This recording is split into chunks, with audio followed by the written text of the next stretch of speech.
दुनिया भर के बाजारों से आज फिर से मजबूती के संकेत। कल के उतार चढ़ाव भरे सेशन के बाद आज है वीकली एक्सपायरी का दिन। ढेर सारे ट्रिगर्स के बीच में आज होगी हमारे ट्रेडिंग सेशन की शुरुआत। कैसा रहेगा एक्शन, इसी पर है फोकस। स्वागत है आप सबका शेयर बाजार लाइव में। नमस्कार, मैं हूं अनिल सिंघवी। नमस्कार, मैं हूं दीपांशु भंडारी। बढ़िया एक्शन हमने ग्लोबल मार्केट्स में बनते हुए देखा है। क्या हमारे बाजारों से इसमें आएगी जान या फिर थोड़ा मिला जुला कारोबार का ट्रेंड रहेगा? हैट्रिक लगा दी अमेरिका ने। लगातार 3 दिनों से डाउ मजबूती के साथ ट्रेड कर रहा है। नैस्डैक तो साल भर की ऊंचाइयों पर 15 महीने बल्कि 15 महीनों की ऊंचाइयों पर तो बड़ा ग्लोबल संकेत काफी बेहतर है। आइए देख लेते हैं आज के ट्रिगर्स जिनके दम पर हमें अपने ट्रेडिंग सेशन की करनी है शुरुआत। अमेरिका से तेजी का माहौल बनता हुआ दिख रहा है। महंगाई में आई है राहत, पूरा होगा विश्लेषण। और उसके बाद TCS और HCL टेक के नतीजे आ चुके हैं। आज कहीं कोई खुशी के पल नजर नहीं आ रहे। वहाँ से नतीजों के सीजन की शुरुआत ढीली होती हुई दिख रही है। 3 महीनों की ऊंचाई पर हमारी महंगाई पहुंचती हुई दिख रही है। चिंता की बात, 4.25% से बढ़कर 4.5% के ऊपर पहुंचती हुई दिख रही है। आज से PM मोदी फ्रांस के दौरे पर हो चुके हैं रवाना। बड़ी डिफेंस डील पर रहेगी नजर। आज डिफेंस एक्विजिशन काउंसिल की भी आज बैठक है, उस पर भी नजरें रहनी चाहिए।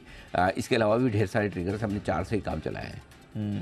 सिर्फ 4 वैसे तो और भी सारे कच्चा ट्रिगर्स ही ट्रिगर्स है। बिल्कुल, इसमें कोई डाउट नहीं। थोड़ा कमोडिटी बाजार में भी एक्शन है। डॉलर इंडेक्स कमजोर हो रहा है, हमारा रुपया भी 3 दिन से मजबूत हो रहा है। बहुत सारी चीज़ों पर बात करनी है सर। वीकली एक्सपायरी का भी दिन है, बट एक बार क्योंकि ग्लोबल मूड माहौल इस हफ्ते काफ़ी सुधर चुका है। इसी समय पिछले हफ्ते हम देख रहे थे लगातार गिरावट आ रही थी, प्रेशर बन रहा था। बट जितनी गिरावट डाउ में पिछले हफ्ते के 3 दिन में आई, उतनी ही इस हफ्ते के 3 दिनों में डाउ ने रिकवर कर ली है। जैसे आप बता रहे थे, नैस्डैक S&P 15 महीने की ऊंचाई पर दोनों आ रहे हैं। जबरदस्त एक्शन बन रहा है सर। सही वक्त पर ग्लोबल मार्केट ठीक होते हुए दिख रहे हैं दीप, क्योंकि जिस वक्त हम थोड़े से ढीले होते हुए नजर आ रहे हैं या फिर बढ़ने से इनकार कर रहे हैं, ऐसे कोई खराब नहीं है। हमारा लाइफ टाइम हाई 19,525 है, कल भी 19,507 तक पहुंचे हैं। तो वैसे तो लाइफ टाइम हाई से कोई बहुत दूर नहीं, 1% भी दूर नहीं है। तो ऐसे तो खराब नहीं, लेकिन बढ़ने की स्पीड धीमी पड़ती हुई दिख रही है। एनीवे, हमारे बाजारों का विश्लेषण बाद में करेंगे। पहले अमेरिकी बाजारों में देख लें तो बड़े लंबे समय बाद अमेरिकी बाजारों में और दुनिया भर के बाजारों में ढेर सारा एक्शन लौटते हुए दिख रहा है जी। 2-3 चीज़ें अच्छी हुई है, वो मैं पहले बता दूं। पहली बात तो है कि 3 दिन पहले से लगातार हम जो कह रहे थे कि डाउ अपने सपोर्ट लेवल के नज़दीक पहुंच रहा है, यहाँ से रिकवरी आना तय है। 2 दिन बिना किसी वजह की रिकवरी दी और कल अच्छी खासी वजह के साथ रिकवरी दी है। भले आपको बाजार बहुत ज़्यादा मजबूत क्लोजिंग देते नज़र नहीं आए डाउ पर, लेकिन आप देखिए ऊपरी स्तरों पर एक बार तो बहुत ही दमदार तेजी होती हुई दिख रही है। नैस्डैक 15 महीनों की ऊंचाइयों पर जाकर बंद होता हुआ दिखा है, दिन के हाई पॉइंट के करीब बंद होता हुआ दिखा है। सो ओवरऑल मेरे ख्याल से बाजार अच्छे हैं, मजबूती के साथ ट्रेड कर रहे हैं। और जो महंगाई के आंकड़े अमेरिका में आए हैं 3% के, वो उम्मीद के मुताबिक रहे। 3.1% महंगाई आने की उम्मीद थी, 3% आए। तो 4% से 1% सीधी घटकर महंगाई 3% आई। कंफर्ट देने वाली है। अब ये कह सकते हैं कि पहले से पता था, हाँ पता तो सब कुछ था, लेकिन आना तो चाहिए ना। मतलब पता है कि बच्चा पास होगा, लेकिन रिजल्ट भी तो आना चाहिए ना। वैसा वाला हाल है। तो अच्छे डिस्टिंक्शन से पास हुए हैं अमेरिकी बाजार महंगाई के मामले में। और यही वजह है कि बॉन्ड यील्ड्स थोड़े से नीचे आए हैं। ये वजह, डॉलर इंडेक्स देखिए, ये एक अच्छा संकेत दे रहा है, 100 के आसपास आ चुका है। तो डॉलर इंडेक्स में कमजोरी होना, डॉलर का कमजोर होना बाकी कमोडिटीज़ और इक्विटी के लिए अच्छा माना जाता है, जो होता हुआ दिख रहा है। कमोडिटीज़ में देखिए गोल्ड में उछाल आया है, कच्चा तेल $80 के आसपास पहुंच रहा है। तो अचानक से कमोडिटीज़ में भी एक्शन पूरा लौटते हुए दिख रहा है। और कमोडिटीज़ के एक्शन का पूरा श्रेय आप डॉलर इंडेक्स को दीजिए। डॉलर का कमजोर होना कमोडिटीज़ की मजबूती बना रहा है। तो अमेरिका में एक्शन जो कुछ हुआ है, जो कुछ खबरें, वो इक्विटी मार्केट की तेजी के लिए एकदम बेस बना रहा है। इक्विटी मार्केट इससे अच्छे होंगे। इक्विटी मार्केट को क्या चाहिए? महंगाई नीचे आनी चाहिए, ठीक है। इक्विटी मार्केट को डॉलर नीचे चाहिए, इक्विटी मार्केट को बॉन्ड यील्ड्स नीचे चाहिए, जो कल तीनों ही चीज़ें अमेरिका में होती हुई दिखी है। और उस हिसाब से ग्लोबल संकेत इससे बेहतर की उम्मीद अब क्या करेंगे? मतलब और क्या अमेरिका के मार्केट के डांस थोड़ी करेंगे, 3 दिन से बढ़ ही रहे हैं। तो मेरे ख्याल से ग्लोबल संकेत बहुत ही बढ़िया है, इसमें कोई डाउट नहीं। बस रेट हाइक नहीं हो, और रेट हाइक तो होगी। 24 जुलाई है ना, कब है? 26 जुलाई। वो तो होनी है, उसमें तो कोई सवाल नहीं है। उसके बाद वाला मामला है, मतलब वो अब देखो क्या होता है उसके बाद। एक बार पहले ये इस अभी दोनों तरफ राय बटी हुई है, नो डाउट। जुलाई के बाद वाली पॉलिसी में भी ज्यादातर लोग मान रहे हैं कि होगी, क्योंकि फेड ने जो 2 की हाइक का दिया, पहले लोग तैयार नहीं थे मानने के लिए, बीच में तैयार हो गए, कमोबेश मान लिया होगी।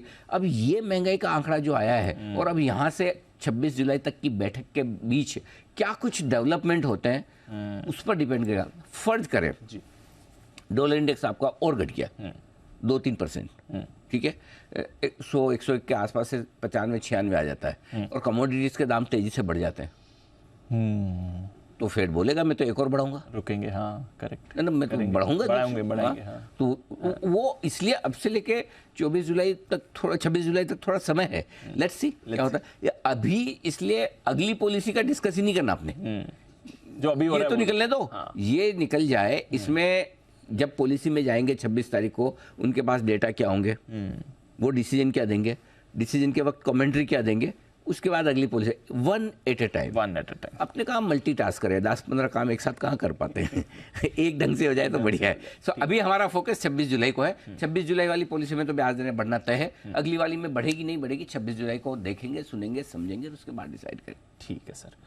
अच्छा, हमारे लिए क्या है, क्योंकि वैसे ग्लोबल मार्केट्स अच्छे हो गए हैं, बट हमारा इन्फ्लेशन बढ़कर आया और अनुमान से बढ़कर आया है सर, 3 महीने की ऊंचाई पर आ गया हमारा इन्फ्लेशन। एक्सपेक्टेड था दीप, 4.6% तक की तो उम्मीद थी, 4.8% आया, तो नेचुरली थोड़ा बढ़ना इस वजह से भी था कि खाने पीने की चीज़ों की महंगाई बढ़ रही है, मसाले, दाल, सब्जियां, फ्रूट्स, ये सारी चीज़ें बढ़ रही हैं, तो उसका असर दिखा है। बहुत चिंता की बात नहीं है, लेकिन अच्छी बात भी नहीं है। सामने मई के महीने के सीपीआई के आंकड़े, सॉरी आईआईपी के नंबर जो है, इंडस्ट्रियल प्रोडक्शन के नंबर, वो मजबूत है, 5% के ऊपर आते हुए दिखे। सो ओवरऑल इकोनॉमिक डेटा मिले जुले, आप बहुत अच्छे नहीं, बहुत खराब नहीं, लेकिन आईआईपी के नंबर उतना असर नहीं डालते जितना महंगाई का। तो महंगाई थोड़ी सी चिंता की बात, और जुलाई का महीना जिस तरह से जा रहा है दीप, भारी ये बारिश और बाढ़ की वजह से काफ़ी फसलें खराब हो रही है, काफ़ी नुकसान हो रहा है, तो आई थिंक ये महीना भी आपको मुश्किल भरा ही देगा। तो थोड़ा सा इन्फ्लेशन की चिंता हमारे यहाँ है, और अगर आप देखें पिछले कुछ दिनों में जो बैंक निफ्टी की अंडर परफॉर्मेंस है, वो इसी वजह से है कि मतलब अब मैं आपको बता रहा हूँ, अभी अब आज आप पोल कराओगे अगली पॉलिसी का, 100% लोग बोलेंगे कि इस बार तो भूल ही जाओ कि आरबीआई सोचेगा भी ब्याज दरें काटने के बारे में। इनफैक्ट अगली पॉलिसी के लिए भी बोल देंगे कि 2 पॉलिसी तक भूल जाओ, ब्याज दरें घटेंगी। करेक्ट। वैसे भी लोग दिवाली से लेकर दिसंबर तक का अंदाज लगा रहे हैं, तो इन डेटा के दम पर तो आप सोच भी नहीं सकते ना कि आरबीआई रेट काटे, उसके ऊपर अमेरिका नहीं काट रहा, ठीक है, ये तो हमने पोज पहले ले लिया जी, वो भी बड़ी बात है ना। सो आई थिंक हमारे यहाँ थोड़ा सा महंगाई का बढ़ना, ये डेटा बहुत अच्छे नहीं है, हल्की, लेकिन रीजंस पता है, इसलिए ज्यादा चिंता नहीं। अगर रीजन नहीं पता होता और बढ़ के आते तो एकदम लगता नहीं क्यों बढ़ गए भी, क्या हुआ, लेकिन रीजन पता है कि खाने पीने की चीजों के, और ये भी रीजन पता है कि जुलाई वाला आंकड़ा जो हम देखेंगे वो भी आएगा, वो भी वैसे ही आएगा। सो खराब ही आने वाला है, 5% के ऊपर। अब वो 5% के ऊपर दिखा, झटका लगेगा, क्या होगा देखते हैं, लेट्स सी। तो ये वाला आंकड़ा तो हम निकाल लेंगे ज़्यादा दिक्कत के बगैर, लेकिन ये जो पोज वाला मामला है लंबा चल सकता है। यही वजह आप देखिए पिछले कुछ समय से बैंक निफ्टी और रेट सेंसिटिव स्टॉक्स थोड़ा अंडर परफॉर्म कर रहे हैं। थोड़ा कभी किसी दिन एनबीएफसी में सप्लाई आती है, किसी दिन बैंक्स तो 4 दिन से घट ही रहे हैं, रियल एस्टेट भी एक आध दिन कमजोर हो गए, डीएलएफ को देखो कल इस तरह से कमजोर हुआ।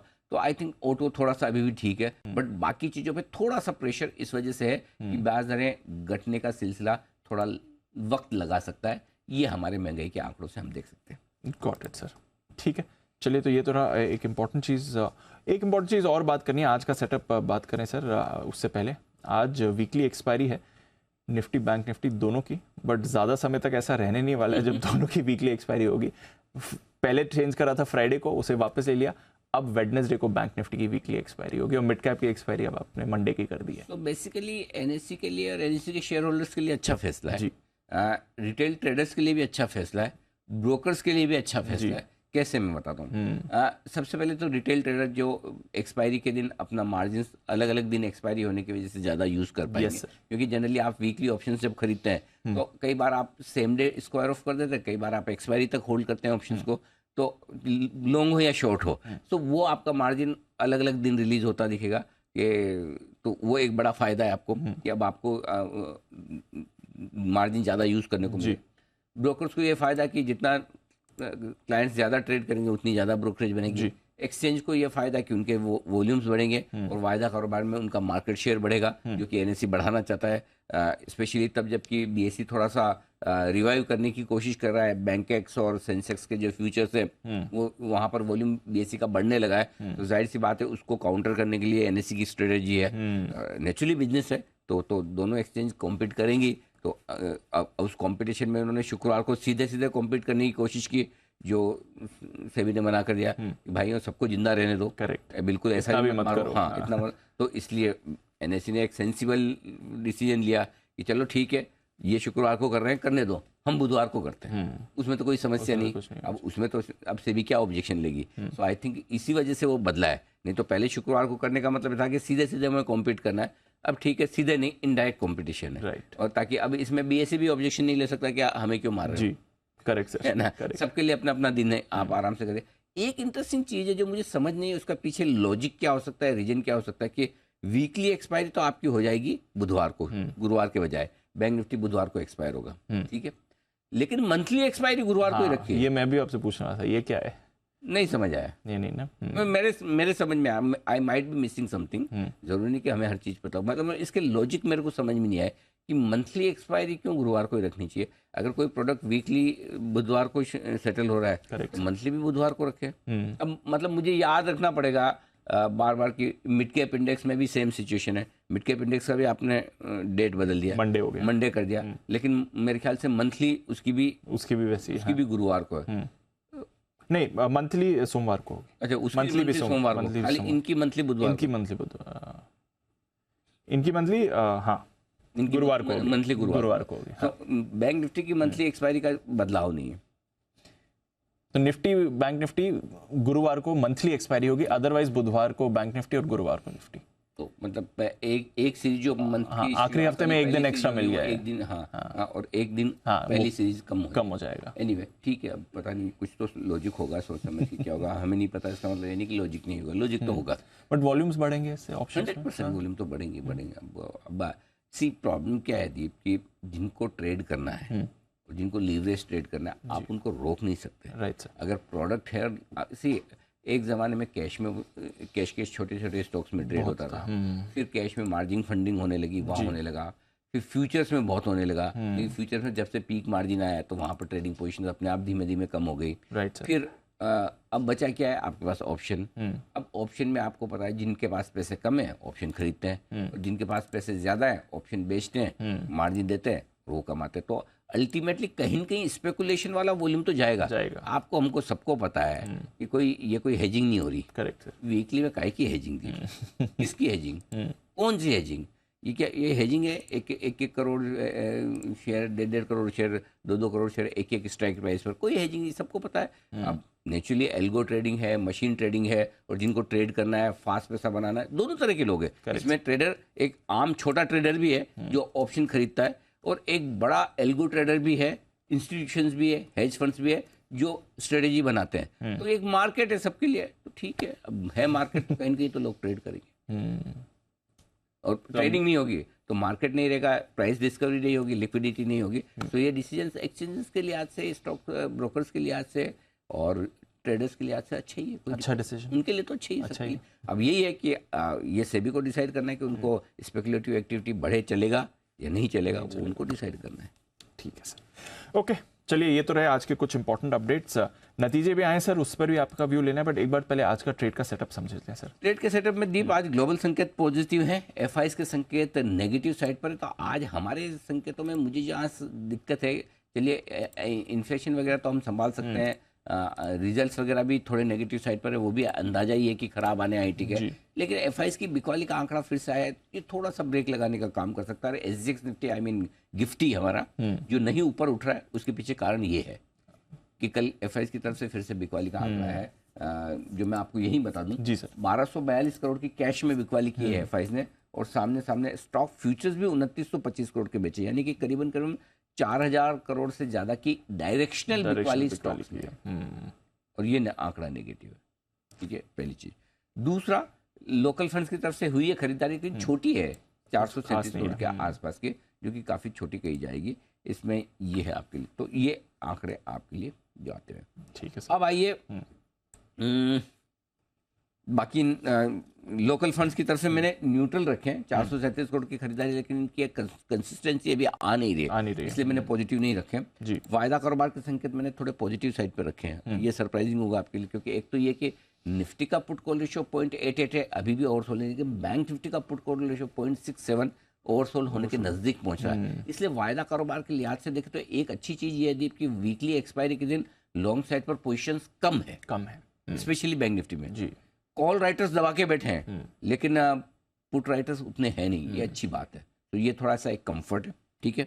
सेंटिमेंट पॉजिटिव से न्यूट्रल है, न्यूट्रल से पॉजिटिव जो भी समझ है, ट्रेंड पॉजिटिव है। ठीक है सर। बड़े लेवल्स आज के लिए 19,300 19,350 ये पहला सपोर्ट जोन है जो आप 2 हफ्ते से तोड़ नहीं रहे, आज भी यही काम करेगा। अगर गलती से इसके नीचे गए तो 19,200 235 आपके लिए अच्छी मजबूत खरीदारी की जगह बनेगी, जहां पर आपको शॉर्ट भी काटने चाहिए। वैसे तो अगर वीकली एक्सपायरी का दिन नहीं होता तो मैं आपको दावे से कह देता कि 19,300 के नीचे नहीं जाएगा, लेकिन वीकली एक्सपायरी के दिन और आजकल वीकली एक्सपायरी भी मंथली जितनी बड़ी होने लगी है, इसलिए ज़्यादा मतलब ओवर कॉन्फिडेंट रहना ठीक नहीं है।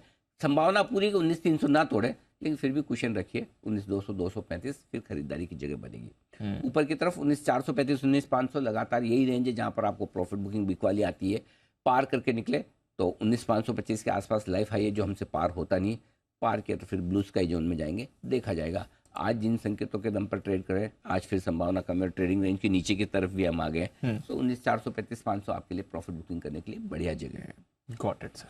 ठीक है। बैंक निफ्टी 44,450 44,550 पहला सपोर्ट जोन है जहां पर बैंक निफ्टी पहुंचना चाहिए आज। देखते हैं उसके बाद क्या कुछ होता है। नीचे एक बहुत बढ़िया रेंज निकल कर आ रही दीप, 44,125 44,325, यहाँ से बड़ा ब्रेकआउट हमने 45,650 तक का दिया है। इस रेंज में मैं ये चाहूंगा कि अगर इस रेंज में आते हैं तो आज लगातार 5वां दिन होगा जब हम बैंक निफ्टी पे कमजोर होंगे। मेरे नाम से एक बार के लिए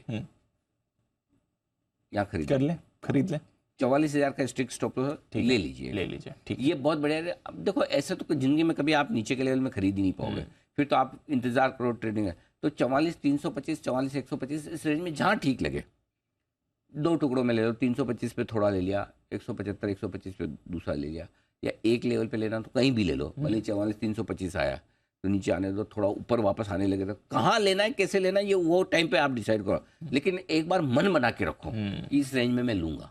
गॉट इट। एक बार तो ले लेना, और तब क्या होगा, ऊपर से 1500 पॉइंट का आपका करेक्शन हो जाएगा बैंक निफ्टी में, बढ़िया नॉन स्टॉप 1500 पॉइंट का करेक्शन। ऐसा थोड़ा ताला तो लग के बैंक बंद नहीं होने वाले ना बैंक निफ्टी, तो अच्छी जगह खरीदने की है। और ये पूरी डेटा के बेसिस पे बहुत बढ़िया जगह निकल कर आ रही है। तो फिर भी डर लगे, समझो लिया आपने फ्यूचर्स लिया, 44,000 का पुट सामने ले लेना एज हो गए, या आप ऑप्शन ले लो, कॉल ऑप्शन। लेकिन इस रेंज में थोड़ा शॉर्ट काटिए और थोड़ा खरीदारी करना जरूर। उस समय डर लगेगा, मैं पक्का बोल रहा हूँ, क्योंकि आप 44,650 पे बंद हुए, 400-300 पॉइंट नीचे बंद हो गए तो मन होगा ही नहीं लेने का। 5 दिन से खराब है, चार्ट पे सब कुछ खराब, हर चीज खराब लगेगी लाइफ में, मैं बता रहा हूँ, हर चीज तभी लेना है। तो थोड़ा लो, कम लो, उतना लो कि आप संभाल सको, भर भर के मत ले लेना, ताकि अगर संभाल सको तो भर के भी लो, लेकिन वो रेंज है जहाँ पे मैं 100% बाय करने के मूड में हूँ। Got it. वो रेंज में खरीदना है। ये बोलने के पीछे पर्पज है कि ताकि आप एक तो आज के फॉल से डरे ना, और इस रेंज में खरीदारी करने का सोचें। ठीक है। स्टॉप लॉस फिर भी हम 44,000 का रखेंगे, सेफर साइड पे डिसिप्लिन रखेंगे, या 44,000 का पुट ले लेना। ठीक है, उस समय। हाँ, और फिर कल के लिए पोजीशन ले लेना। ठीक है सर। ठीक है।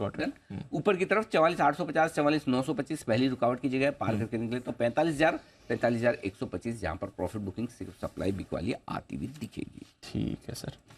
कल एफआईएस हल्के हुए बट उनकी लॉन्ग पोजीशन नहीं हल्की हुई। हाँ, ये समझ नहीं आया, क्योंकि इंडेक्स फ्यूचर्स खरीदे करोड़ की खरीदारी आई है, तो उन्होंने जो बेचा वो स्टॉक्स बेचे, इंडेक्स में नहीं, इसलिए 72% हायर साइड पे, और ये 72% पे आके सुई अटक गई है। अब फ्रेश खरीदारी इंडेक्स में एफआईएस कर नहीं कर रहे हैं, तो इसीलिए आप इंडेक्स को ज्यादा बढ़ते हुए देख भी नहीं रहे, अटक रहे हैं। पहली चीज। दूसरी चीज अब जो है वो इम्पोर्टेंट आपके लिए ये कि put call ratio bank Nifty का थोड़ा ओवरसोल्ड है, विक्स तो घटे ही जा रहा है, 11 के नीचे आ गया, गजब है। अच्छा, अब आइए डेटा आपको स्टॉप लॉस के दूं। लॉन्ग पोजीशन पर 19,275 इंट्राडे और क्लोजिंग बेसिस पर ये स्टॉप लॉस लगा के रखिए। जिसको और दूर का लगाना 19,200 का लगाए, लेकिन मेरी राय 19,275 की होगी आपकी एग्जिस्टिंग पोजीशन पर। बैंक निफ्टी पर इंट्राडे 44,450, क्लोजिंग 44,300, ये नए स्टॉप लॉस है, क्योंकि कल आपके स्टॉप लॉस ट्रिगर हो गए। इंट्राडे के स्टॉप लॉस हमने जो दिए थे 44,650 के, क्लोजिंग 600 के दिए थे शायद, और क्लोजिंग 44,650 जो भी था, तो कल के मेरे ख्याल 44,640 के आसपास थे। तो अगर आपने ट्रिगर कर दिया, वेरी नाइस, डिसिप्लिन के तौर पे कर देना चाहिए, नहीं किया है तो अब नए स्टॉप लॉस ये 44,450 44,300 इस पर फोकस करिए। ठीक है, got it sir. Short side पर 19,550 एक ही स्टॉप लॉस रोज अपना काम आ रहा है, वही चलेगा। आज शॉर्ट साइड पे ऊपर का स्टॉप लॉस नीचे खींच के लाया हूं, और ये स्टॉप लॉस होगा 45,000 का। स्टॉप लॉस अब 45,000 का ही लगाइए, इंट्राडे और क्लोजिंग दोनों 45,000 काफ़ी है। और वो क्यों काफ़ी है वो भी मैं एफएनओ के डेटा में आपको आगे बता दूंगा। अब आइए नई पोजीशन। एग्रेसिव ट्रेडर्स के लिए 19,300 350 के रेंज में खरीदारी करने की राय है, लेकिन मैंने रेंज को नीचे तक खींचा है 235। आना नहीं है, न भी आए अच्छी बात है, लेकिन नीचे खींचने के पीछे वजह ये कि आज वीकली एक्सपायरी है, इसलिए मैंने सेफर साइड पे 19,235 लिखा है। अदरवाइज 19,300 325 के आसपास बढ़िया एंट्री पॉइंट है, वहाँ खरीद सकते हैं। गलती से नीचे आए तो थोड़ा और 235 पे ऐड कर लीजिए। स्टॉप लॉस आपका होगा 19,175 का। ठीक है। टारगेट जो बनेंगे 19,375 402 छोटे टारगेट, 435 500 के 2 बड़े टारगेट, मीडियम टारगेट और 525 के फाइनल टारगेट के लिए आपको करनी है खरीदारी। डन। बेचना चाहते हैं जरूर शौक फरमाएं। 435 से 500 की रेंज है बेचने के लिए परफेक्ट। 500 के जितना आसपास बेच पाए बहुत बढ़िया। 435 के आसपास देखकर मूड बनाएं कि यहीं बेच दें या थोड़ा और इंतजार करें। बेचना शुरू कर दीजिए एक एक लोट वहां पर। ऊपर में 550 का स्टॉप लॉस रखिए और टारगेट जो बनेंगे 19,400 375 350 325 300 हर 25 पॉइंट पर सपोर्ट है। ट्रेल करते चले नीचे की तरफ। ठीक है सर। 300 से ज़्यादा के नीचे के लेवल भी नहीं दे रहा है क्योंकि आप बेच रहे हो ऊपर। ठीक है। Bank Nifty. हाँ, बैंक निफ्टी खरीदना है दो तरीके से। पहला तो एक रेंज दे दूँ 44,125 325 जिसका मैं बात कर रहा था, इस रेंज में आए तो पक्का लीजिएगा। 44,000 का होगा आपका स्टॉप लॉस। टारगेट 44,450 500 दो छोटे टारगेट, 550 650 दो मीडियम टारगेट, 725 800 तक के फाइनल टारगेट के लिए करनी है खरीदारी। ठीक है। एग्रेसिव ट्रेडर्स के लिए इतना इंतजार करने की जरूरत नहीं। आप 44,450 550 की रेंज में ही खरीदारी कर सकते हैं। बहुत एग्रेसिव है ये क्योंकि 100 पॉइंट नीचे का ही लेवल दे रहा हूँ। तो यहाँ पर खरीदारी करें दो टुकड़ों में। 44,300 का स्ट्रिक्ट स्टॉप लॉस होगा क्योंकि आप ऊपर की रेंज में खरीद रहे हैं। टारगेट 44,650 725 दो छोटे टारगेट है, 800 850 दो मीडियम टारगेट, 44,925 45,000 का फाइनल टारगेट। यानी कि आज के लिए मैं 45,000 के ऊपर के अपसाइड नहीं देख रहा हूँ। अगर आ जाए बढ़ जाए और पार कर जाए तो आई विल बी हैप्पी। बड़ी बात होगी। ठीक है। अब आज एचडीएफसी बैंक फिर से मेक और ब्रेक होगा क्योंकि एचडीएफसी बैंक आज स्टैंड अलोन, अब एचडीएफसी लिमिटेड के स्टॉक के खत्म होने के बाद कल लास्ट डे था, ये ट्रेड करेगा। तो लेट्स सी एचडीएफसी बैंक में आज किस तरह का एक्शन है। बिल्कुल। कल तो टुवर्ड्स द एंड थोड़ी मुनाफा वसूली इसमें हमने देखी थी। बेचने के लिए बैंक निफ्टी 44,925 45,075, 44,925 45,000, 44,850 पे भी मूड बना सकते हैं आप बेचने का। जरूरी नहीं कि वहां बनाए, लेकिन 44,925 के ऊपर बेचना सेफ है। 45,225 का थोड़ा सा दूर का स्टॉप लॉस है, वही रखिए। टारगेट जो बनेंगे दीप को 44,875 और 800 दो छोटे टारगेट है, 750 675 के दो मीडियम टारगेट है। इसके नीचे 44,575 500 और 44,450 तक के फाइनल टारगेट के लिए करनी है बिकवाली। Got it sir. चलिए, ये तो रहा आपके लिए पूरा इंडेक्स पर राय। टुवर्ड्स द एंड कल हमने मुनाफा वसूली आते हुए देखी थी। आज देखते हैं अच्छे ग्लोबल संकेतों के बीच हमारे बाजार कैसे मूव दिखाते हैं। वायदा कारोबार के बैन लिस्ट में भी कुछ अपडेट्स हुए, वो भी मैं आपको बता देता हूँ। बैन लिस्ट आपको एक्चुअली छोटी होती हुई दिख रही है क्योंकि 3 स्टॉक्स बैन से बाहर आ गए, ग्रैन्यूल्स, डेल्टा कॉप और BHEL। बट फ्रेश एंट्री हो गई आपकी हिंदुस्तान कॉपर की। हिंदुस्तान को बैन में, हिंदुस्तान कॉपर बैन में आ गया। कल चर्चा में थे भी सारे मेटल स्टॉक्स। मैं आज actually stock of the day देने के चक्कर में था। हिंदुस्तान कॉपर बैन में तो नहीं दूंगा, लेकिन कैश में करें या फिर रहने दें? कैश में करें या रहने दें? कर सकते नहीं, बट फिर वो मूवमेंट इम्पैक्ट हो जाता है। शायद उतना ना है कैश में। हाँ, वजह तो बता दूं आप जी, क्योंकि सोच के ही आया था। तो वजह ये कि देखिए कल कैबिनेट की तरफ से जो माइनिंग बिल का जो अमेंडमेंट अप्रूव हुआ है उसमें कई सारे ऐसे प्रोडक्ट्स हैं, एक्सट्रैक्ट्स हैं जिनकी माइनिंग के लिए उन्होंने पब्लिक प्राइवेट पार्टनरशिप के लिए अलाउ किया है। प्लस उनके लिए अब माइनिंग करना ज़्यादा ईजी होगा। इसमें सबसे इम्पोर्टेंट लिथियम है। तो हिंदुस्तान कॉपर ने एक जॉइंट वेंचर कर रखा है काबिल, यस ना।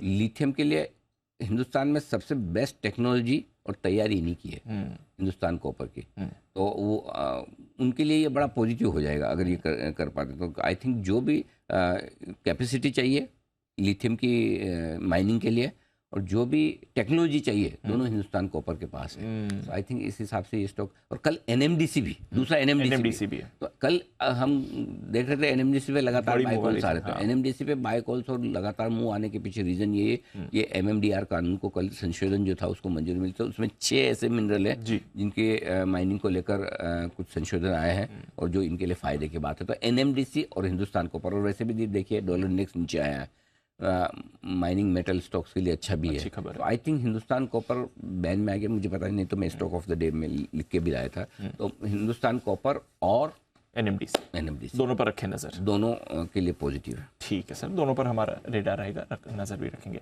अच्छा, वायदा कारोबार के कोई इंपॉर्टेंट लेवल्स? फिनो में दीप देखिए नीचे में 19,300 1 करोड़ शेयर है पुट पर, हाईएस्ट ओपन इंटरेस्ट, यही सपोर्ट है, बार बार यही ले रहे हैं। ऊपर में 19,400 मेक और ब्रेक लेवल है, यानी कि अगर आप थोड़ा 15-20 पॉइंट बढ़ भी जाएं तो ज़्यादा उछल कूद मत कीजिए। 19,400 से मजबूती गिरनी है, 19,400 के नीचे कमज़ोर है। 19,400 के पुट पर 91 लाख शेयर है, कॉल्स में 96 लाख शेयर है, मेक और ब्रेक यही लेवल है। ऊपर में 19,450 19,500 19,500 नहीं 19,450 से सप्लाई आना शुरू हो जाएगी, 435 440 से। क्यों? 1 करोड़ शेयर 19,450 में है और 1 crore 82 lakh share call writers 19,500 पर खड़े, दबा के कॉल राइटिंग हुई है।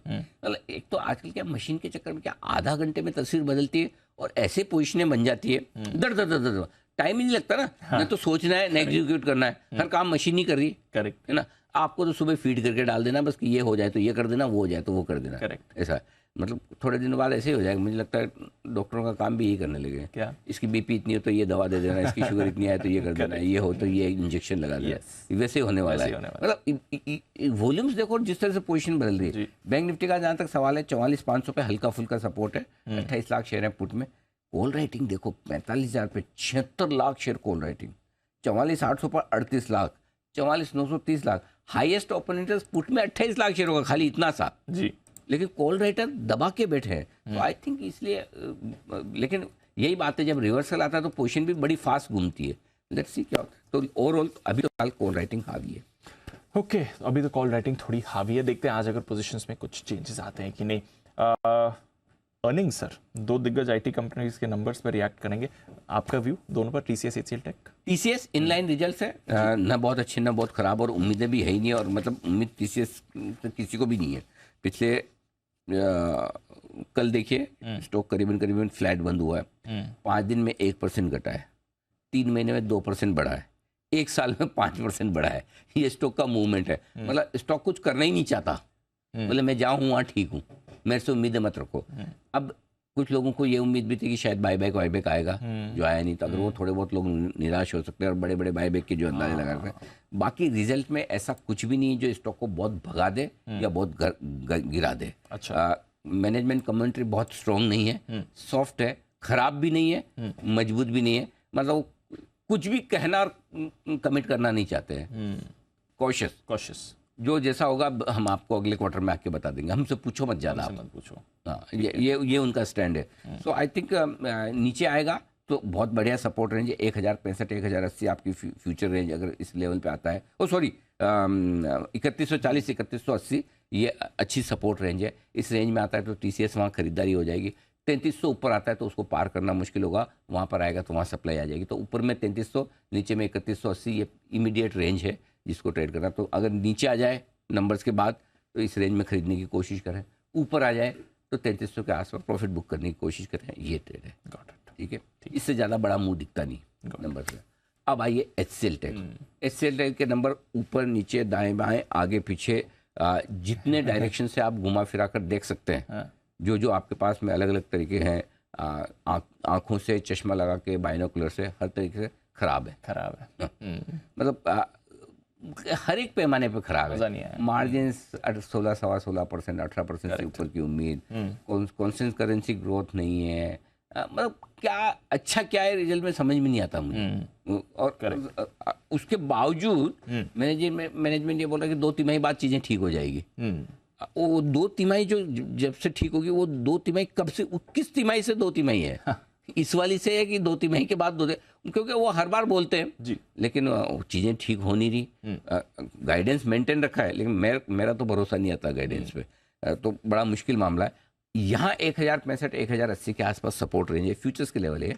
इस रेंज पर थोड़ा सपोर्ट मिलेगा अगर आप शॉर्ट है, और पिछले 5 दिनों में 8% घटा है। इस स्टॉक के लिए एक ही अच्छी बात है, रिजल्ट के पहले ही पिटाई हो चुकी है। ये वैसा बच्चा है, रिजल्ट बोलेगा पापा कल रिजल्ट आएगा, आजा पिट ले अभी से तू, है ना।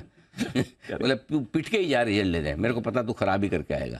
ये वैसा वाला बच्चा है। सो ये पहले पिट चुका है, 5 दिनों में 8% पिट चुका है। ऑलरेडी रिजल्ट लेने गया था, मार खा के गया था। 3 महीने में 3% बढ़ा है, 1 साल में 25% बढ़ा। महंगा है, ठीक है। तो इस लिहाज से मुझे लगता है थोड़ी पिटाई और होगी, लेकिन पिटाई होने के बाद 1,065 1,080 की रेंज में ये ठीक हो जाता है, वहाँ सपोर्ट है। 1,050 की रेंज में लेना बनता है। अब मैं इंटरेस्टिंग बता रहा हूँ, सब कुछ खराब है उसके बावजूद क्यों किसी को आईटी शेयरों में खरीदारी करनी है करनी है, क्यों 50 रुपये डिविडेंड है, 48 रुपये। पहला आईटी स्टॉक ऐसा मुझे डिविडेंड की वजह से ठीक लगता अच्छा लग रहा है। पहला करेक्ट। मतलब आप सोचो इसके भाव कैसे हो गए। एक आईटी स्टॉक डिविडेंड यील्ड से अट्रैक्टिव लगने लगे, इससे बड़ी शर्म की बात आईटी स्टॉक के लिए नहीं हो सकती। बिल्कुल। ये तो काम पीएसयू कंपनियों का है। करेक्ट। लेकिन लगभग इस क्वार्टर में जो डिविडेंड दिया 10 रुपये दिया, पिछले साल का 48 रुपये के आसपास डिविडेंड है, 5% के आसपास का डिविडेंड 1000 रुपये के आसपास, वहाँ धीमे धीमे लेना बन जाता है, उतना खराब फिर नहीं होगा। सो 1050 की रेंज में अगर आप इन्वेस्टमेंट के तौर पर साल भर तक लेना चाहते हैं और उसके बाद मेरे को रिटर्न आएगा, मुझे चलेगा, तो फिर HCL टेक वहाँ आपके लिए एंट्री पॉइंट हो सकता है। ऊपर की तरफ 1120 का लेवल पार करना मुश्किल होगा, वो पार करे तो ही तेजी के बारे में सोचिए, अदरवाइज नॉट। ठीक है, चलिए तो HCL टेक और TCS दोनों पर नतीजों का विश्लेषण भी है। आइए नतीजों के बारे में और डिटेल्स लेते हैं। आज के ट्रिगर्स, ब्रोकरेजेस, खबरें सब तैयार है हमारी टीम के पास। अरमान, नुपुर और साथ ही आशीष है हमारे साथ स्टूडियो में। अरमान, मॉर्निंग, बताएं ट्रिगर्स और खबरें आज की। जी गुड मॉर्निंग। ट्रिगर्स में सबसे पहले नतीजे जो हैं, नतीजों की बात करें तो निफ्टी में विप्रो के नतीजे आते हुए दिखेंगे आपको, F&O में फेडरल बैंक के नतीजे हैं, कैश में भी कई सारे नतीजे जिसमें एंजल वन, बंसल इंजीनियरिंग और टाटा मेटालिक्स जैसी कंपनियां जिनके नतीजे आते हुए दिखेंगे। IQ लाइटिंग, इनका 50% का जो एंकर लॉक इन है वो खत्म होता हुआ दिखेगा, और जो प्रधानमंत्री हैं जो फ्रांस में विजिट कर रहे हैं आज और कल के लिए जो है विजिट है, और डिफेंस एक्विजिशन काउंसिल की हो सकता है कि आपको दिल्ली में जो है मीटिंग भी होती हुई दिखे। एक्स डेट है टाइटन में जहाँ पर डिविडेंड है 10 का, और एक्स डेट रिकॉर्ड डेट के हिसाब से HDFC मर्जर जो HDFC बैंक के साथ है उसके लिए भी एक्स डेट रिकॉर्ड डेट है। IPO अपडेट्स के हिसाब से उत्कर्ष स्मॉल फाइनेंस बैंक, इनको डे 1 में बढ़िया रिस्पांस मिलता हुआ दिखा है, आज डे 2 है। अगर आप ओवरऑल सब्सक्रिप्शन इनका आप देखेंगे तो 4.7 टाइम्स बढ़ता हुआ दिखा है, जिसमें रिटेल का हिस्सा अगर आप देखेंगे तो 13.8 टाइम्स, लगभग 14 गुना के आसपास बढ़ता हुआ दिखा है। वहीं NII का हिस्सा अगर आप देखेंगे तो वहाँ पर भी लगभग 8 गुना के आसपास हिस्सेदारी बढ़ती हुई दिखी। ओके, ये है आपके लिए अपडेट्स। नुपुर, मॉर्निंग, बताएं नतीजे और खबरें। Good morning. सबसे पहले आनंद राठी, जहाँ पे क्वार्टर 1 की परफॉर्मेंस काफ़ी स्ट्रॉन्ग नजर आएगी, आय करीबन 33% बढ़कर आई है। कामकाजी मुनाफा देखे तो आपको यहाँ पर भी 33% की ग्रोथ नजर आ रही है। मार्जिन मेंटेन किए कंपनी ने, 42% के मार्जिन इस क्वार्टर में भी आते हुए नजर आए, और मुनाफा भी देखे तो 32% की अच्छी ग्रोथ यहाँ पर आती हुई नजर आ रही है। AUM में भी 31% इस क्वार्टर में बढ़कर आते हुए ही दिखाए, तो काफ़ी अच्छे नतीजे आनंद राठी की तरफ से आते हुए नजर आए। 5 पैसा कैपिटल कंपनी की आय देखे तो बिल्कुल फ्लैट आपको नजर आएगी, लेकिन कामकाजी मुनाफा देखें तो 45% की ग्रोथ यहाँ पे दिखा रहा है। मार्जिन में इंप्रूवमेंट है, 10% के मार्जिन अब 30%, 20% के मार्जिन अब 30% के आसपास आते हुए नजर आए, तो काफ़ी स्ट्रॉन्ग परफॉर्मेंस यहाँ पे 5 पैसा की तरफ से भी आती हुई नजर आई है। प्रेस्टीज एस्टेट्स पे भी आपको नजर रखनी, क्योंकि क्वार्टर 1 का अपडेट आते हुए दिखा, जहाँ पे कंपनी की सेल्स देखे तो 30% ये क्वार्टर में बढ़कर आई है, कलेक्शन में 28% की ग्रोथ है, और जो इस इनफैक्ट कंपनी के रियलाइजेशंस भी देखें तो आपको 20% की ग्रोथ यहाँ पर भी नज़र आ रही है, तो काफ़ी पॉजिटिव अपडेट यहाँ पर भी आते हुए दिखा। रिलायंस इंडस्ट्रीज़ पे भी नज़र रखनी है, क्योंकि डीमर्जर के चलते जो F&O कॉन्ट्रैक्ट्स है 19 जुलाई को एक्सपायर हो जाएंगे। नए कॉन्ट्रैक्ट्स 20 जुलाई जो डीमर्जर की एक्स डेट है और जो रिकॉर्ड डेट है उससे वापस से रीइंट्रोड्यूस होते हुए आपको कॉन्ट्रैक्ट्स नजर आएंगे। पतंजलि फूड्स, जहाँ पे OFS लॉन्च किया है कंपनी ने, फ्लोर प्राइस 1000 रुपये की तय की गई है, 18% के डिस्काउंट पे इसे लाया गया है, करीबन 7% इक्विटी दी जाएगी और एडिशनल 2% अगर ओवर सब्सक्राइब होता है, तो टोटल 9% का OFS पतंजलि फूड्स की तरफ से आते हुए दिखाए। NMDC और हिंदुस्तान कॉपर पर भी नजर रखनी है, जैसे कि हम डिस्कस कर ही रहते हैं, कैबिनेट की तरफ से माइंस एंड मिनरल जो रेगुलेशन है उसमें संशोधन किए गए हैं। लिथियम और उसके अलावा 5 और ऐसे मिनरल्स हैं जिन्हें अप्रूवल मिला है, तो NMDC और हिंदुस्तान कॉपर भी आज फोकस में रहने वाले हैं। बिल्कुल, तो चलिए ये इम्पैक्टफुल खबर है और अनिल जी भी इसके बारे में अभी बात कर ही रहे थे। अरमान, आपके पास और कौन सी खबर है?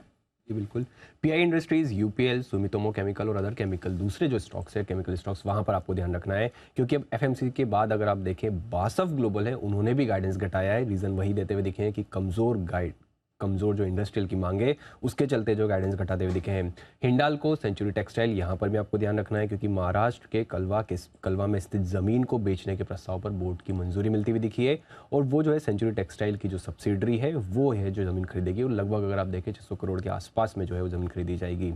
स्पाइस जेट, यहाँ पर अगर आप बात करें तो प्रमोटर्स अजय सिंह लगभग 500 करोड़ जो है वो पूंजी डालेंगे, और प्रेफरेंशियल शेयरों के लगभग 500 करोड़ जो है वो जुटाएंगे। वेदांता, यहाँ पर अगर आप देखें AGM में जो उनके जो चेयरमैन साहब, उनकी तरफ से बना था दिखा है कि इस साल चिप और डिस्प्ले उत्पादन में एंट्री वो करेंगे। लुपिन नागपुर स्थित जो ओरल सॉलिड डोज फैसिलिटी में यूएस एफडीए की जांच पूरी हो गई है। इसमें फॉर्म 483 के साथ 2 आपत्तियां जो हैं वो जारी की गई हैं। जेम्स और ज्वेलरी स्टॉक्स पर भी आपको ध्यान रखना है, क्योंकि सरकार ने जो गोल्ड ज्वेलरी इंपोर्ट पर रोक लगाई है, जिसमें अगर आप बात करें सिर्फ टीआरक्यू के तहत यूएई से इंपोर्ट की इजाज़त है। टीआरक्यू अगर आप बात करें तो टैरिफ रेट कोटा है। Okay, important update James and jewellery sector के लिए भी आया। नुपुर, फाइनल सेट ऑफ खबरें आज की। बिल्कुल, आशिना हाउसिंग जहाँ पे कंपनी की तरफ से 55 करोड़ का जो टेंडर रूट के जरिए बायबैक अनाउंसमेंट आया, तो आशिना हाउसिंग भी आज फोकस में रह सकता है। और अरबिंदो फार्मा कंपनी की जो सब्सिडी है उसे एक नए प्रोडक्ट के लिए यूएस एफडीए से अंतिम मंजूरी मिलती हुई दिखी है। और इसका मार्केट अगर आप देखेंगे तो 300 करोड़ का यूएस में है, तो काफ़ी बड़ा मार्केट है प्रोडक्ट के लिए। टेक्समाको रेल भी आज फोकस में, क्योंकि 17 जुलाई को बोर्ड की बैठक है जहाँ पे QIP और राइट्स इशू के जरिए कंपनी फंड जुटाएगी, तो यहाँ पर भी रखनी है नज़र। स्टार हाउसिंग फाइनेंस 15 जुलाई को बोर्ड की बैठक होने वाली है। प्राइवेट प्लेसमेंट बेसिस पे कंपनी जो प्रेफरेंशियल इशू और इक्विटी शेयर्स जारी करने पर विचार कर सकती है। ड्रीम फोक्स के लिए भी एक अच्छी खबर आती हुई दिखी है, जहाँ पे कंपनी और प्लाजा प्रीमियम ग्रुप ने एक स्ट्रैटेजिक करार किया है। कंपनी में 340 प्लस प्लाजा प्रीमियम लाउंज का समावेश होगा और ये 24 जुलाई से ऑफर का फ़ायदा उठा सकते हैं इसका। तो ड्रीम फॉक्स सर्विसेज भी आज फोकस में रहेगा। वीनस रेमेडीज जहाँ पे जो एनहांस सर्विलेंस मेजर्स है ESM के लागू होने की वजह से BSE और NSE पर ट्रेडिंग रोक लगा दी गई है और ये लास्ट इसकी ट्रेडिंग 11 जुलाई के दिन हुई थी। बल्क डील में डेल्टा को कल हमने देखा था बड़ी गिरावट आई थी। एक्वेरियस वेल्थ ने करीबन 1% हिस्सेदारी घटाई है, तो ये स्टॉक आज फिर से फोकस में रह सकता है। स्टार हेल्थ में भी आपको PE इन्वेस्टमेंट है एपिस ग्रोथ, उन्होंने करीबन 1% हिस्सेदारी घटाई है। 612 के भाव पे ट्रांजैक्शन हुआ है और 323 करोड़ की ये डील है। ओके, ये है आपके लिए सारी की सारी बड़ी खबरें कल की जो आपके लिए आती हुई दिखी हैं। आइए ब्रोकरेजेस पर भी डालते हैं नजर। FIR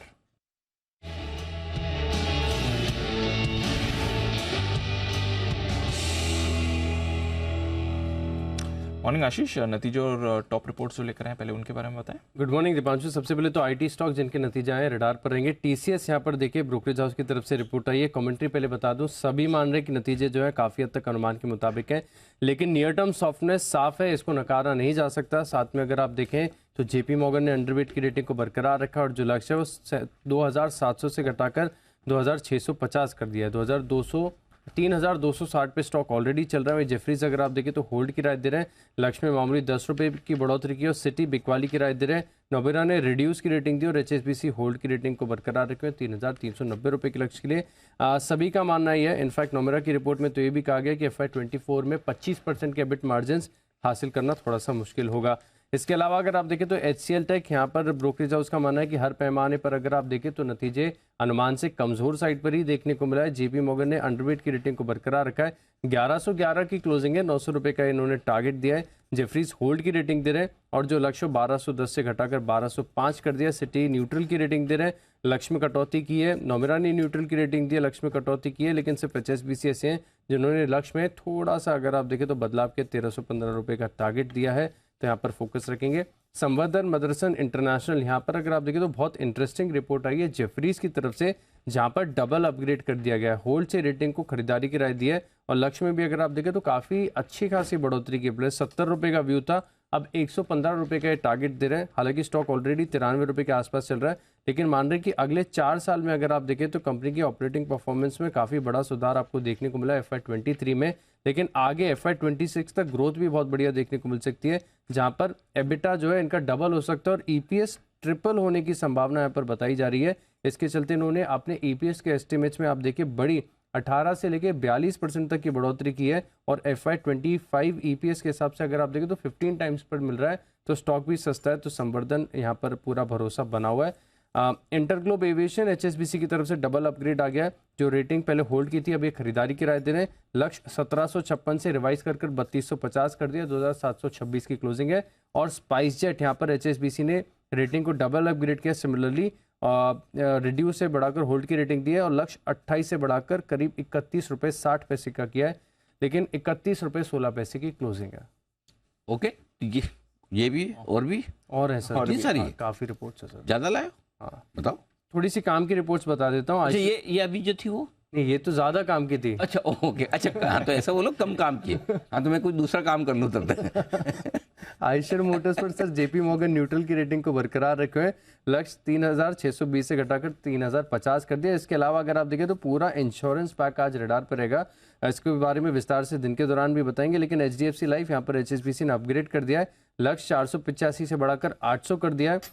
एसबीआई लाइफ पर देखें तो 1275 से लक्ष्य को बढ़ाकर 1450 कर दिया है।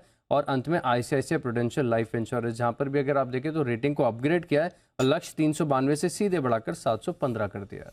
ओके, तो ये हैं ढेर सारी रिपोर्ट जिन पर दिखेगा आज भरपूर एक्शन। आइए इसी एक्शन को आगे बढ़ाएंगे, हमारे एक्सपर्ट्स जुड़ने को तैयार, लेकिन उससे पहले जून तिमाही में टीसीएस के नतीजे रहे अनुमान के मुताबिक। नतीजों पर कंपनी के सीएफओ समीर सेक्सरिया का क्या कहना है, आइए सुनते हैं। पिछले क्वार्टर में, पिछले तिमाही में जो सिनेरियो था on it started with the banking crisis and moved on, somewhat continued in the current quarter as well, and clients were pausing projects. वो रुक के देख रहे थे, असेस कर रहे थे प्रोजेक्ट्स जहाँ पे रिटर्न्स और लाभ ज़्यादा जल्दी आ रहा था, उनको प्रायोरिटाइज करके दे वर इंश्योरिंग इट। अगर हम ओवरऑल रेवेन्यू का ब्रेकअप देखें तो यूके जो मार्केट है हमारा has been doing significantly well. वो 16.1% ग्रो किया during the quarter on a year-on-year basis, and that has been led through significant wallet share gains which have been happening across verticals. And जो softness जो देखी गई थी was in Europe as well as North America markets. And अगर sector-wise देखें, life sciences and manufacturing were the sectors which outperformed and did considerably well, close to double digits or more, versus retail जो है was at 5.3%. वो sector में overall and comms and tech and services are the sectors which were impacted a bit. तो ये थे TCS के top management. आप पूरा इंटरव्यू आप दोपहर 12 बजे सुन सकते हैं टीसीएस का भी, और उसके साथ साथ आप ये पूरा का पूरा इंटरव्यू एचसीएल टेक के टॉप मैनेजमेंट का भी देख पाएंगे दोपहर 12 बजे कॉर्पोरेट रडार में। आइए बढ़ते हैं आगे, और अब वक्त है हमारे सभी एक्सपर्ट से मुलाकात करने का। Pick of the day.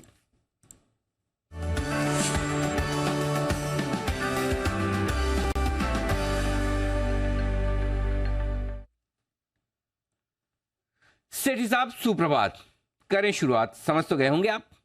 Good morning Anil ji, good morning Deepanshu. हो सकता है मैं सबसे पहले ज्वाइन किया हूँ आज। 100%। देखो अपने यहाँ तो एकदम बिल्कुल नियम से कायदे से कानून काम चलता है, बिल्कुल।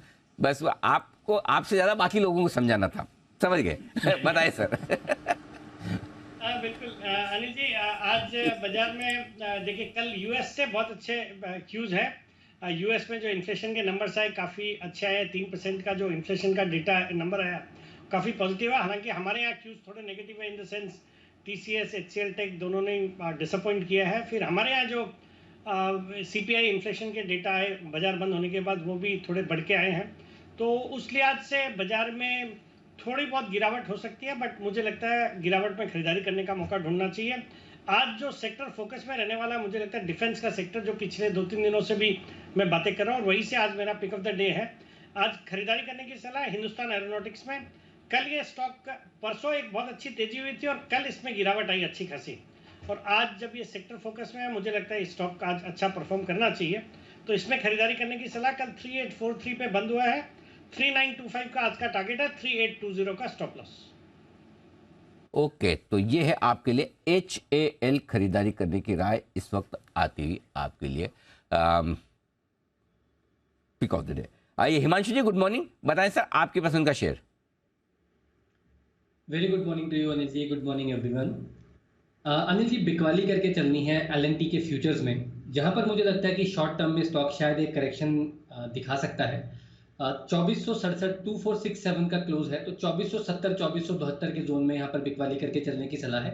2490 रुपये का स्टॉप लॉस लगाएंगे, और डाउन साइड में 2430 से 2420 रुपये तक के टारगेट्स LNT में आते हुए नजर आ सकते हैं। तो LNT में शॉर्ट करके चलने की सलाह रहेगी। ये रहेगा आज का pick of the day. Okay, LNT बेचने की राय आपके लिए हिमांशु जी की तरफ से। तीसरे नंबर पे कौन है? Any guesses?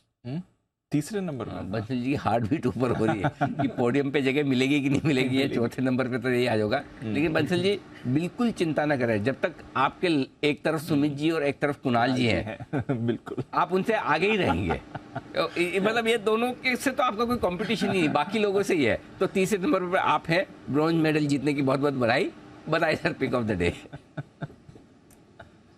सुप्रभात अनिल जी, सुप्रभात दीपांशु। अनिल जी आप कुछ भी कर लें, कितना भी आप टाइमिंग के हिसाब से कर लें, कुणाल जी कभी भी फर्स्ट नहीं आएंगे। वो रेस में नहीं है अनिल जी, कुणाल जी रेस में नहीं है, बिल्कुल नहीं, कुणाल जी के प्रयास पूरे रहते हैं, बहुत कोशिश करते हैं कि मैं हमेशा फर्स्ट आऊं नीचे से, लेकिन कभी कोई वागले साहब, कभी सुमित जी, कोई न कोई उन्हें मात दे ही देता है। जय भी कोशिश उनकी पूरी, कभी जय, तो कोशिश तो कुणाल जी भी पूरी करते हैं नीचे से फर्स्ट आने की, पीछे से फर्स्ट आने की, कभी तो कामयाब होंगे। जी सर, अभी आप बताएं। अनिल जी मेरा पिक ऑफ द डे है टाटा स्टील। मेटल पैक अच्छा लग रहा है, मेटल में टाटा स्टील को चुना है। 115 के अराउंड की क्लोजिंग है, 111 का स्टॉप लॉस है, 121 122 के लक्ष्य के लिए टाटा स्टील पर खरीदारी की राय है, और ये है पिक ऑफ द डे। के मेटल स्टॉक्स में खरीदारी का मूड बनता हुआ, और खरीदने का ही बोला है ना? बिल्कुल जी अनिल जी, खरीदने का ही बोला है। परफेक्ट, तो टाटा स्टील खरीदने की राय 111 के स्टॉप लॉस के साथ। कुणाल जी गुड मॉर्निंग, बताएं sir pick of the day.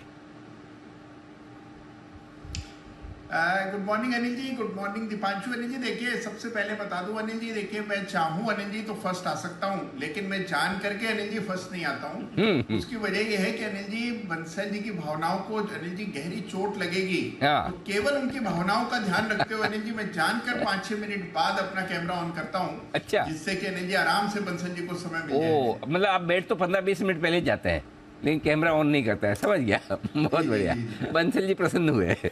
Ji sir बताएं। तो अनिल जी खरीदारी की राय है, और खरीदना है HDFC एसेट मैनेजमेंट यानी कि HDFC AMC, जिसमें कि एक ब्रेकआउट आता हुआ कल के ट्रेड में देखने को मिला, और स्टॉक ने 2300 के एक हर्डल को पार करके उसके ऊपर बंदी दी। मुझे लगता है कि तेजी यहाँ पर कायम रहेगी, रेजिस्टेंस काफी दूर है मौजूदा स्तरों से, तो 2290 के स्टॉप लॉस से बाय करें। पहला टारगेट होगा 2350 का, 2350 का पहला टारगेट, और 2400 रुपए का दूसरा टारगेट है, जिसके लिए HDFC AMC में खरीदारी करें। HDFC म्यूचुअल फंड खरीदारी करने की राय सुमित जी की भी जान ले। सुमित जी गुड मॉर्निंग, बताएं सर क्या है आपको पसंद। Good morning Anil ji, good morning Anil जी। मेरे को लग रहा है कि जो बाय साइड का स्टॉक अभी चार्ट्स के ऊपर अच्छा दिख रहा है वो है गोदरेज सीपी। गोदरेज सीपी के अंदर यहाँ से मोमेंटम बनना चाहिए, 1060 1065 के आसपास इस पे खरीदारी करके चलने का सलाह रहेगा। गोदरेज सीपी में जो नीचे में चार्ट्स के ऊपर सपोर्ट दिखाई दे रहा है वो 1048 1050 के पास का है, तो 1048 का इसके अंदर नीचे में स्टॉप लॉस लगाना है, और जिन्होंने ले रखा है वो लोग होल्ड करें। यहाँ से ऊपर का मूव देखने को मिलना चाहिए। गोदरेज सीपी में जो ऊपर में टारगेट देखने को मिल सकते हैं वो ऊपर में 1100 रुपए तक के लेवल देखने को मिल सकते हैं, तो 1090 1100 ये ऊपर में टारगेट रहेगा। 1048 के स्टॉप लॉस से खरीदारी करें, 1090 और 1100 के टारगेट्स के लिए। ओके, तो ये है आपके लिए गोदरेज कंज्यूमर, जिस पर भी आपको रखनी है नजर। नजर है IT स्टॉक्स, जहां पर आपको रिएक्शन आने वाला है। एक एक करके थोड़ा चार्ट्स पर भी व्यू ले लिया जाए, किस तरह के मूव आ सकती है। TCS, हिमांशु जी जरा देखें चार्ट्स और बताएं इंपॉर्टेंट लेवल्स क्या हैं आज ट्रेड के लिए। दीप, वैसे तो देखा जाए तो पिछले काफी हफ्तों से स्टॉक ने कुछ खास बड़ा किया नहीं है। 3100 3250 ये ब्रॉडर रेंज रही है। नंबर्स के बाद कोई खास ऐसा नहीं लगता कि ये रेंज टूटती हुई नजर आएगी। हालांकि ये है कि अगर डाउन साइड में स्टॉक 3200 3180 के आसपास खुलता है, 2-2.5-3% का गैप डाउन को अगर देखने को मिलता है, तो यहाँ पे खरीदारी देखने को मिल सकती है। लेवल्स के हिसाब से जब तक स्टॉक 3150 3160 के ऊपर बना हुआ है या क्लोजिंग बेसिस पर इस लेवल को होल्ड करता है, तो मुझे लगता है कि स्टॉक में बना रहा जा सकता है। कोई खास वीकनेस बनती हुई नजर नहीं आएगी। 3150 का लेवल अगर टूटता है तभी स्टॉक में वीकनेस बनती हुई नजर आएगी, और उस कंडीशन में स्टॉक 3000 की तरफ जा सकता है। ओके, तो ये है राय आपके लिए TCS पर आती हुई। आइए सेठी साहब हमारे साथ हैं। सेठी साहब से हमने पिक ऑफ द डे तो HL पूछा ही है, इसके अलावा सेठी साहब को क्या पसंद है जरा वो भी जान लिया जाए। बताएं सर बाकी आपकी FNO की पसंदीदा पिक्स। बिल्कुल अनिल जी, जो दूसरा स्टॉक रहेगा after HL would be Aurobindo pharma, जो आज खबरों में है, एक ड्रग का अप्रूवल मिला है, तो उसके कारण से मुझे लगता है यहाँ पे तेजी रहनी चाहिए। तो ये कल 735 पे बंद हुआ, 755 के टारगेट, 725 का स्टॉप लॉस। तीसरा स्टॉक खरीदारी करने की सलाह रहेगी SBI कार्ड में, जो कल 838 पे बंद हुआ है। इसमें आज का टारगेट है 855 का, स्टॉप लॉस है 825 का। फिर इनकी जो पेरेंट कंपनी समझ लीजिए SBI पे खरीदारी करने की सलाह है, स्टेट बैंक ऑफ इंडिया। मैं पब्लिक सेक्टर बैंक्स पे बुलिश हूँ, मुझे लगता है इस क्वार्टर के नतीजे बहुत अच्छे आने चाहिए और leader from the public sector space SBI को पिक किया है। 589 पे बंद हुआ 600 के टारगेट के लिए, 582 का स्टॉप लॉस।